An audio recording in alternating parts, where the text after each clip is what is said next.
ಇನ್ನು ರಾಮ ಮಂದಿರ ಆಹ್ವಾನ ಅನಂತಕುಮಾರ್ ಹೆಗಡೆ ಅವರ ಹೇಳಿಕೆಗೆ ಸಂಬಂಧಿಸಿದಂತೆ ಕರ್ನಾಟಕದ ಅನೇಕ ಹಿರಿಯ ಮುಖಂಡರುಗಳು ಮಾತಾಡಿದ್ದಾರೆ. ಅದರಲ್ಲಿ ಪರಮೇಶ್ವರ್ ಮಾತು ಭಾಳ ಆಶ್ಚರ್ಯ ಆಯಿತು ನನಗೆ. ಹೈಕಮಾಂಡ್ ತೀರ್ಮಾನ ಬದಲಿಸಿದರೆ ನಾವು ಹೋಗ್ತೀವಿ ಅಯೋಧ್ಯೆಗೆ ಅಂದರು. ಹೈಕಮಾಂಡ್ ನಿರ್ಧಾರ ಮಾಡಿದೆ ರಾಮ ಮಂದಿರದ ಲೋಕಾರ್ಪಣೆಗೆ ಹೋಗಬಾರ್ದು ಅಂತ. ಅವರೇನಾದ್ರು ತೀರ್ಮಾನ ಬದಲಿಸಿದರೆ ನಾವು ಹೋಗ್ತೀವಿ ಅಂತ. ಅಂದರೆ ಹೈಕಮಾಂಡ್ ಹೇಳಿದ್ರೆ ಹೋಗ್ತೀವಿ ನಾವು ಅಯೋಧ್ಯೆ ರಾಮ ಮಂದಿರಕ್ಕೆ ಅಂತ ಡಾಕ್ಟರ್ ಪರಮೇಶ್ವರ್ ಹೇಳ್ತಾ ಇದ್ದಾರೆ, ನಮ್ಮ ಗೃಹ ಸಚಿವರು. ಯಾರೇನೇನಂದ್ರೆ ಕೇಳಿಸ್ಕೊಳ್ಳಿ ಒಂದ್ಸಲ. ಅಯೋಧ್ಯೆಯಲ್ಲಿ ಶ್ರೀರಾಮಚಂದ್ರನ ಪ್ರತಿಮೆ ಪ್ರತಿಷ್ಠಾಪನೆ ಮಾಡಲಿಕ್ಕೆ ನಮ್ಮದೇನು ವಿರೋಧ ಇಲ್ಲ. ಆದರೆ ರಾಜಕೀಯ ಮಾಡಬಾರ್ದು. 22ನೇ ತಾರೀಕು ರಾಜಕೀಯ ಮಾಡೋಕ್ಕೆ ಹೊರಟಿದ್ದಾರೆ. ರಾಜಕೀಯವಾಗಿ ಆ ಉದ್ಘಾಟನಾ ಸಭೆನ ಬಳಸ್ಕೊಳ್ಳಲಿಕ್ಕೆ ಮಾಡಿದ್ದಾರೆ. ಅದನ್ನು ವಿರೋಧ ಮಾಡ್ತೀವೋ ಹೊರತು ನಾವು ಶ್ರೀರಾಮಚಂದ್ರನಾಗಲಿ ಶ್ರೀರಾಮ ಮಂದಿರ ಆಗಲಿ ಯಾವುದನ್ನು ವಿರೋಧ ಮಾಡಿಲ್ಲ. ನಾನು ಎಲ್ಲೂ ಕೂಡ ಅಯೋಧ್ಯೆಗೆ ಹೋಗ್ತೀನಿ ಅಂತಾಗಲಿ ಹೋಗಲ್ಲ ಅಂತ ಆಗಲಿ ಹೇಳಿಲ್ಲ. ಈ ಸಮಾಜದಲ್ಲಿರ್ತಕ್ಕಂಥ ಎಲ್ಲ ಜಾತಿಯವರು ಎಲ್ಲ ಧರ್ಮದ ಪರವಾಗಿಯೂ ಇದ್ದೀವಿ. ಬರೀ ಯಾವುದೋ ಒಂದು ಧರ್ಮ ಒಂದು ಜಾತಿ ಇಲ್ಲ. ನಾವು BJP ಅಲ್ಲ, ಧರ್ಮದ ಆಧಾರದ ಮೇಲೆ ಸಮಾಜ ಹೊಡೆಯತಕ್ಕಂಥವ್ರಲ್ಲ. ನಾವು ಬರೀ ನಾಟಕ ಮಾಡೋದು, ಎಲ್ಲ ಒಂದ್ ಕಡೆ ಜನ ನಮ್ಮ ವಿರುದ್ಧ ಹೊಟ್ಟೋಗ್ತಾರೆ,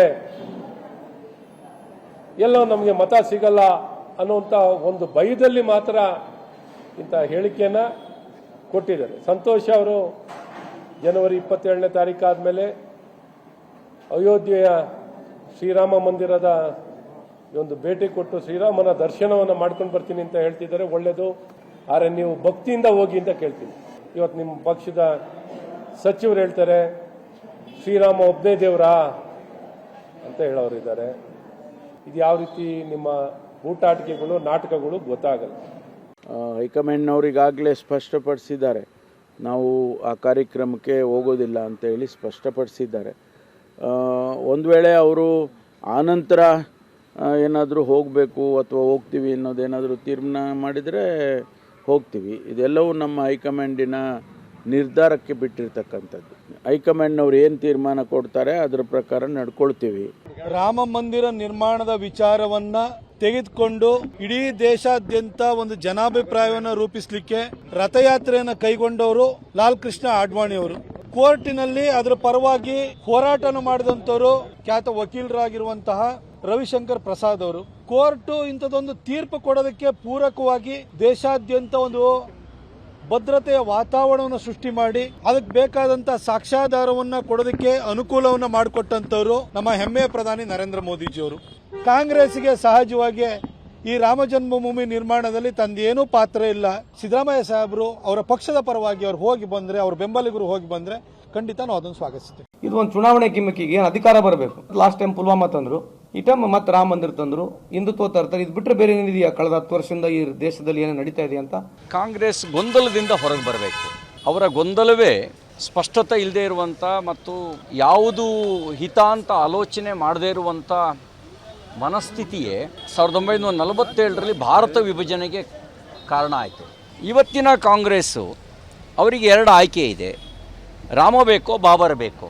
ಅವರಿಗೆ ಬಾಬರ್ನ ಬಿಟ್ಕೊಡೋಕ್ಕಾಗಲ್ಲ, ರಾಮನ ಜೊತೆ ನಿಂತ್ಕೊಳ್ಳೋಕ್ಕಾಗಲ್ಲ. ರಾಮನ ಇಲ್ಲದ ಭಾರತವನ್ನು ಕಲ್ಪನೆ ಮಾಡ್ಕೊಳ್ಳೋಕ್ಕೂ ಸಾಧ್ಯ ಇಲ್ಲ. ನಿಮಗೆ ಬಾಬರ್ ಬೇಕೋ ರಾಮ ಬೇಕೋ ಅನ್ನೋ ಸ್ಪಷ್ಟತೆಗೆ ಬನ್ನಿ. ಬಾಬರ್ ಬೇಕು ಅಂದರೆ ಜಾಗ ಇಲ್ಲಿಲ್ಲ ನಿಮಗೆ. ರಾಮ ಬೇಕು ಅಂದರೆ ಈ ಸಣ್ಣತನದ ರಾಜಕಾರಣ ಮಾಡೋದನ್ನ ನಿಲ್ಲಿಸಿ.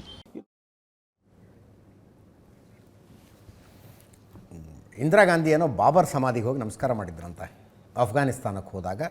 ಅದು ನಟ್ವರ್ ಸಿಂಗ್ ಅವರು ಪುಸ್ತಕದಲ್ಲಿದೆಯಂತೆ. ಅದನ್ನೊಂದು ಹೇಳಕ್ಕೆ ಶುರು ಮಾಡಿದ್ದಾರೆ BJP ಅವರಿಗೆ. ಬರ್ತೀನಿ ಆ ವಿಷಯಕ್ಕೆ ಆಮೇಲೆ. KN ರಾಜಣ್ಣ ಅವರು ಮಾತಾಡಿದ್ರು, ನಮ್ಮ ಸಹಕಾರ ಸಚಿವರು. CM ಆವಾಗ ಹೇಳಿದ್ದು ಕರೆಕ್ಟು, ಈಗ ಹೇಳಿದ್ದು ಕರೆಕ್ಟು. BJP ಅವರನ್ನು ಹಿಂದೂಗಳನ್ನು ಗುತ್ತಿಗೆಗೆ ತಗೊಂಡಿದ್ದಾರ? ರಾಮ ಮಂದಿರನ ಜಾಗೀರ್ ಕೊಟ್ಟಿದ್ದಾವ? ಓಟಿಗಾಗಿ BJP ಮತ್ತೆ ಹಿಂದೂ ಹಿಂದೂ ಅಂತ ಹೇಳ್ತಾರೆ. ಅಂಬೇಡ್ಕರ್ ಹಿಂದುವಾಗಿ ಸಾಯೋದಿಲ್ಲ ಅಂದರು ಯಾಕೆ? ಈ ರೀತಿ ಸ್ವಾರ್ಥಕ್ಕೆ ಬಳಕೆ ಮಾಡಿಕೊಂಡ್ರು ಅಂತ. ಮೊದಲು ರಾಮ ಮಂದಿರಕ್ಕೆ ದಲಿತರನ್ನು ಬಿಡೋದಕ್ಕೆ ಹೇಳಿ, ಅಲ್ಲಿ ಒಬ್ಬ ದಲಿತ ಅರ್ಚಕನನ್ನು ನೇಮಕ ಮಾಡೋದಕ್ಕೆ ಹೇಳಿ ಅಂತ. ಅದಕ್ಕೆ ಈಶ್ವರಪ್ಪನವರು 24 ಅರ್ಚಕರ ನೇಮಕ ಆಗಿದೆ, ಅವರ ಪೈಕಿ 2 ದಲಿತರು ಅಂದರು. ಕೇಳಿಸ್ಕೊಳ್ಳಿ. 2ನೇ ತಾರೀಕು ನಂತರ ನಾವು ಹೋಗ್ತೀವಿ ಅಂತ. ಅಂದರೆ ಈ ತನಕವೂ ಕೂಡ ನಾವು ಆ ಪ್ರೋಗ್ರಾಮ್ ಹೋಗಲ್ಲ ಅಂತಿದ್ರು. ಈಗ ಪ್ರೋಗ್ರಾಮ್ಗೆ ಹೋಗಲ್ಲ ಅಂತ 22 ಮೇಲೆ ಪ್ರೋಗ್ರಾಮ್ ಎಲ್ಲಿರುತ್ತೆ? ಅವ್ರು ಹೇಳಿದ್ದು ಆಗ ಹೇಳಿದ್ದು ಸರಿ ಇದೆ, ಈಗ ಹೇಳಿದ್ದು ಸರಿ ಇದೆ. ಅಂದ್ರೆ ಹಿಂದೂಗಳ ಓಟು ಇದಾಗುತ್ತೆ ಅನ್ನೋ ಕಾರಣಕ್ಕೋಸ್ಕರ ನಾವು ನೋಡ್ರಿ, ಪದೇ ಪದೇ ಏನು ಹಿಂದುತ್ವವನ್ನ, ಹಿಂದೂಗಳನ್ನ ಏನು ಬಿಜೆಪಿ ಅವರು ಜಾಗಿರಿ ಕೊಟ್ಟಿದೀವ ನಾವೆಲ್ಲ ಹಿಂದೂಗಳಲ್ವಾ? ಆದ್ರಿಂದ ಪದೇ ಪದೇ ಅವರು ಓಟ್ಗೋಸ್ಕರ ಹಿಂದುತ್ವ, ಹಿಂದೂಗಳು ಅಂತ ಹೇಳ್ತಕ್ಕಂಥದ್ದು. ಈಗ ಅಂಬೇಡ್ಕರ್ ಏನಂತ ಹೇಳಿದ್ರು ಜ್ಞಾಪಕ ಇದೆ ಯಾರಿಗಾದ್ರು? ನಾನು ಸಾಯೋವಾಗ ಹಿಂದೂ ಆಗಿ ಸಾಯೋದಿಲ್ಲ ಅಂತ ಹೇಳಿದ್ರು ಅಂಬೇಡ್ಕರ್. ಯಾಕೆ ಹೇಳಿದ್ರು ಅವರು? ಈ ರೀತಿ ಹಿಂದೂ ಅಂತೇಳಿ ಸ್ವಾರ್ಥಕ್ಕೋಸ್ಕರ ಬಳಸ್ಕೊಳ್ತಕ್ಕಂಥದ್ರಿಂದ ಬೇಸತ್ತು ಅವರು ಬುದ್ಧಿಸಮ್ಗೆ ಎಂಬ್ರೇಸ್ ಮಾಡಿದಂಥದ್ದು ಎಲ್ಲ ಆಯ್ತಪ್ಪ. ಈಗ ಹರಿಜನ ದೇವಸ್ಥಾನಕ್ಕೆ ಬಿಡ್ತಾರೆ, ಈಗ ಶ್ರೀರಾಮನ ದೇವಸ್ಥಾನಕ್ಕೆ ಬಿಡಿಸಕ್ಕೆ ಹೇಳಿ, ಮೊದಲನೇದು ಒಬ್ಬನ ಪೂಜಾರಿ ನೇಮಕ ಮಾಡಕ್ಕೆ ಹೇಳಿ. ಪ್ರಭು ಶ್ರೀರಾಮಚಂದ್ರನ ಮಂದಿರದ ಕಟ್ಟಡಕ್ಕೆ ಮೊದಲನೇ ಇಟ್ಟಿಗೆ ಇಟ್ಟಿದ್ದೇನೆ ಒಬ್ಬ ದಲಿತ ಅಂತ ಅವ್ನು ಕರೆಯಲ್ಲ ನಾನು ಅವ್ರನ್ನೂ ಕೂಡ ಪೂಜ್ಯ ಭಾವನೆಯಿಂದ, ಆತನೂ ಕೂಡ ಒಬ್ಬ ಹಿಂದೂನೇ. ಅವ್ರ ಮೈಯಲ್ಲಿ ಹರಿತಾ ಇರೋ ರಕ್ತನೂ ಕೂಡ ಹಿಂದೂ ರಕ್ತವೇ. ಅವ್ರು ದಲಿತರು, ಇವರು ಮುಂದುವರೆದವರು ಅಂತ ಯಾವುದೇ ಕಾರಣಕ್ಕೂ ನಾನು ಹೇಳಕ್ಕೆ ಇಷ್ಟಪಡಲ್ಲ. 24 ಜನ ಅರ್ಚಕರನ್ನ ಈಗ ನೇಮಕ ಮಾಡಿದ್ದಾರೆ. ಆ 24 ಜನ ಅರ್ಚಕರಲ್ಲಿ ಅವ್ರ ಭಾಷೆನಲ್ಲೇ 2 ದಲಿತರಿದ್ದಾರೆ. ಅವ್ರ ಭಾಷೆನಲ್ಲಿ ನಾನು ಅವ್ರನ್ನೂ ಕೂಡ ನಾನು ಹಿಂದೂಗಳು ಅಂತಾನೆ ಕರೆಯೋದು. ಕಾಂಗ್ರೆಸ್ನವರು ಅದೊಂದು ಅಧಿಕೃತ ಸ್ಟ್ಯಾಂಡ್ ಕೂಡ ಅವತ್ತು ಟ್ವೀಟ್ ಮಾಡಿದ್ರು ಅವರು, ಬುಲೆಟ್ ಪಾಯಿಂಟ್ ಹಾಕಿ. ರಾಮ ಮಂದಿರದಲ್ಲಿ ಗೇಟ್ ತೆಗೆದು ಪೂಜೆಗೆ ಅವಕಾಶ ಮಾಡಿಕೊಟ್ಟಿದ್ದೆ ರಾಜೀವ್ ಗಾಂಧಿ. ಬಿ ಜೆ ಪಿಯವರು ಕೌಂಟರ್ ಮಾಡೋದಕ್ಕೆ ಒಂದು ಸ್ಟ್ರಾಟಜಿ ಮಾಡ್ಕೊಂಡಿದ್ದಾರೆ. ಯಾಕೆ ರಾಮ ಮಂದಿರ ಗೇಟ್ ಯಾಕೆ ತೆಗೆದ್ರಪ್ಪ? ಅದಿದೆಯಲ್ಲ ಶಾಬಾನು ಪ್ರಕರಣದಲ್ಲಿ ಸುಪ್ರೀಂ ಕೋರ್ಟ್ನ ಜಡ್ಜ್ಮೆಂಟು, ಅದಾದ ನಂತರ ಆರ್ಡಿನೆನ್ಸನ್ನು ರಾಜೀವ್ ಗಾಂಧಿ ಸರ್ಕಾರ ತಂದಿದ್ದು. ಸೊ ಒಂದು ಹಿಂದೂ ಮುಸ್ಲಿಂ ಡಿವೈಡ್ ಆಗುತ್ತೆ ಅನ್ನೋ ಕಾರಣಕ್ಕಾಗಿ ಮಾಡಿದ್ರು, ಇತ್ಯಾದಿ. ಶಿಲಾನ್ಯಾಸಕ್ಕೆ ಯಾಕೆ ಅವಕಾಶ ಮಾಡಿಕೊಟ್ರು? ಪಿ ವಿ ನರಸಿಂಹರಾವ್ ಬಾಬ್ರಿ ಮಸೀದಿ ಧ್ವಂಸನ ಯಾಕೆ ತಡೀಲಿಲ್ಲ? 2007ನೇ ಇಸ್ವಿಯಲ್ಲಿ ಶ್ರೀರಾಮಚಂದ್ರ ಕಾಲ್ಪನಿಕ ವ್ಯಕ್ತಿ ಅಂತ ಯಾರು ಇರಲಿಲ್ಲ ಅಂಥವ್ರು ಅಂತ ಸುಪ್ರೀಂ ಕೋರ್ಟಿಗೆ ಅಫಿಡವಿಟ್ ಯಾಕೆ ಸಲ್ಲಿಸಿದ್ರಿ? 2019 ಲೋಕಸಭಾ ಚುನಾವಣೆ ಮುಗಿಯೋ ತನಕ ನೀವು ರಾಮ ಮಂದಿರದ ಜಡ್ಜ್ಮೆಂಟ್ ಕೊಡಬಾರ್ದು ಅಂತ ಕಪಿಲ್ ಸಿಬ್ಬಲ್ ಸುಪ್ರೀಂ ಕೋರ್ಟಿಗೆ ಒಂದು ಅಪ್ಲಿಕೇಶನ್ ಹಾಕ್ಕೊಂಡಿದ್ರು. ಅದನ್ನು ಯಾಕೆ ಹಾಕ್ಕೊಂಡಿದ್ರಿ? ಇತ್ಯಾದಿ ಮಾರ್ಗಗಳ ಮೂಲಕ ಕಾಂಗ್ರೆಸ್ನ ನರೇಷನನ್ನು ಕೌಂಟರ್ ಮಾಡಬೇಕು ಅನ್ನೋ ಡಿಸಿಷನ್ಗೆ ಬಿ ಜೆ ಪಿಯವರು ಬಂದಿದ್ದಾರೆ. ಇದು ಅಫಿಡವಿಟದ ವಿಷಯ ಏನಂದರೆ, ಭಾರತದ ಮ್ಯಾಪ್ ತೆಗೆದ್ರೆ ಭಾರತ ಶ್ರೀಲಂಕಾ ಇದೆ. ಹಡಗುಗಳು ಉದಾಹರಣೆಗೆ ಚೈನಾಕ್ಕೆ ಟ್ಯಾಂಕರ್ಗಳು ಹೋಗ್ಬೇಕಪ್ಪ ಆಯಿಲ್ ತಗೊಂಡು, ಅವರು ಗುಜರಾತ್ ಸಮುದ್ರ, ಅರಬ್ಬಿ ಸಮುದ್ರದಿಂದ ಬಂದು ಹಿಂದೂ ಮಹಾಸಾಗರವನ್ನು ದಾಟ್ಕೊಂಡು ಬಂಗಾಳ ಕೊಲ್ಲಿಯ ಮೂಲಕ ಚೈನಾಕ್ಕೆ ಹೋಗ್ತವೆ. ಶ್ರೀಲಂಕಾನ ಸುತ್ತುವರಿಬೇಕು. ಅದರ ಬದಲು ಶ್ರೀಲಂಕಾ ಮತ್ತು ಭಾರತದ ಮಧ್ಯದಲ್ಲಿ ಏನು ಗ್ಯಾಪ್ ಇದೆಯಲ್ಲ, ಆ ಗ್ಯಾಪ್ನ ಆಳವನ್ನು ಹೆಚ್ಚಿಸಿದರೆ ಹಡಗುಗಳು ಶಾರ್ಟ್ಕಟ್ ಮೂಲಕ ಹೋಗ್ತವೆ, ಸಮಯ ಇಂಧನ ಉಳಿಕೆಯಾಗತ್ತೆ ಅಂತ. ಅದೊಂದು ಪ್ರಪೋಸಲ್, ಎಂಜಿನಿಯರ್ಗಳ ಪ್ರಪೋಸಲ್ ಅದು. ಭಾರತ ಶ್ರೀಲಂಕಾ ಮಧ್ಯದಲ್ಲಿ ಅಂದರೆ ಸಮುದ್ರ ಆಳ ಇಲ್ಲ, ಕಲ್ಲು ಬಂಡೆಗಳಿದ್ದಾವೆ, ಅದನ್ನು ಸರಿಸಿದ್ರೆ ಸಾಕು ಒಳಗಡೆ ಹೋಗ್ಬೋದು. ಅವು ಕಲ್ಲು ಬಂಡೆ ಅಲ್ಲ, ರಾಮಸೇತು ಅನ್ನೋದು ಹಿಂದೂಗಳ ನಂಬಿಕೆ. ದೊಡ್ಡ ಗಲಾಟೆ ಆಯ್ತು ಅವಾಗ. ಕರುಣಾನಿಧಿ ಕೇಳಿದ್ರು, ಏನು ರಾಮಾಯಣ ಇಂಜಿನಿಯರಾ ಸೇತುವೆ ಕಟ್ಟಕ್ಕೆ ಅಂತ? ಕರುಣಾನಿಧಿ ಕೇಳಿದ್ರು. ಉದಯನಿಧಿ ಅಜ್ಜ, ಸ್ಟಾಲಿನ್ನ ಅಪ್ಪ, ತಮಿಳುನಾಡು ಮುಖ್ಯಮಂತ್ರಿಯ ಅಪ್ಪ ಮತ್ತು ಸ್ಟಾಲಿನ್ ಸನಾತನದ ಸರ್ವನಾಶ ಮಾಡೋದಕ್ಕೆ ಹೊರಟಿದ್ದ ಸ್ಟಾಲಿನ್ನ ಅಜ್ಜ ಕೇಳಿದ್ರು ಅವರು. ಆವಾಗ ಸುಪ್ರೀಂ ಕೋರ್ಟಿಗೆ ವಿಷಯ ಹೋಯಿತು. ಸುಪ್ರೀಂ ಕೋರ್ಟು ಸರ್ಕಾರದ ಅಭಿಪ್ರಾಯ ಕೇಳುತ್ತೆ, ವಾಟ್ ಡು ಯು ಥಿಂಕ್ ಅಂತ. ಅವಾಗೊಂದು ಅಫಿಡವಿಟ್ ಹಾಕಿದ್ರು, ಶ್ರೀರಾಮ ಕಾಲ್ಪನಿಕ ವ್ಯಕ್ತಿ ಅಂತ. ಶ್ರೀರಾಮ ಕಾಲ್ಪನಿಕ ಅಂದ್ರೇನು? ರಾಮ ಸೇತು ಇಲ್ಲ ಅಲ್ಲಿ ಅಂತ ಅರ್ಥ. ರಾಮನೇ ಇಲ್ಲ ಅಂದ್ರೆ ರಾಮ ಸೇತು ಎಲ್ಲಿಂದ ಬರುತ್ತೆ? ಆ ಅಫಿಡವಿಟ್ ಹಾಕಿದ್ರು, ಅದನ್ನು ಇಟ್ಕೊಂಡು ಕೌಂಟರ್ ಮಾಡಬೇಕು ಅಂತ.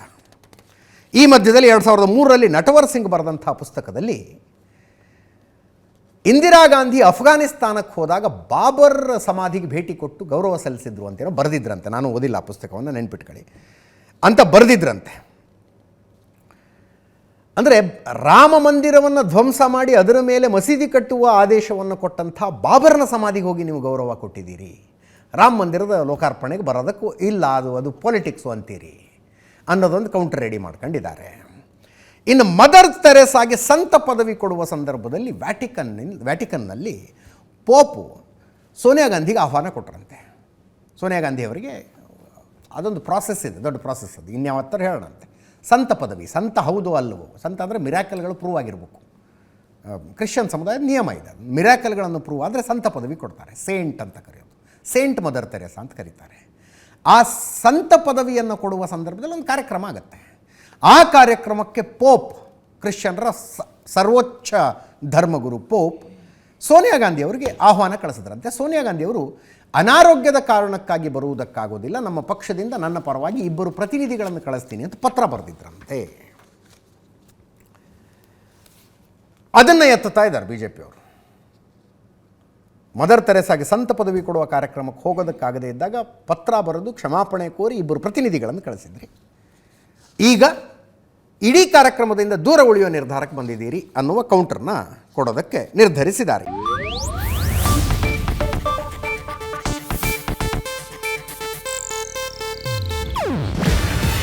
ಇದು ಏಷ್ಯಾನೆಟ್ ನ್ಯೂಸ್ ನೆಟ್ವರ್ಕ್ ಪ್ರಸ್ತುತಿ. ನೀವು ನೋಡ್ತಿದ್ದೀರಾ ಏಷ್ಯಾನೆಟ್ ಸುವರ್ಣ ನ್ಯೂಸ್.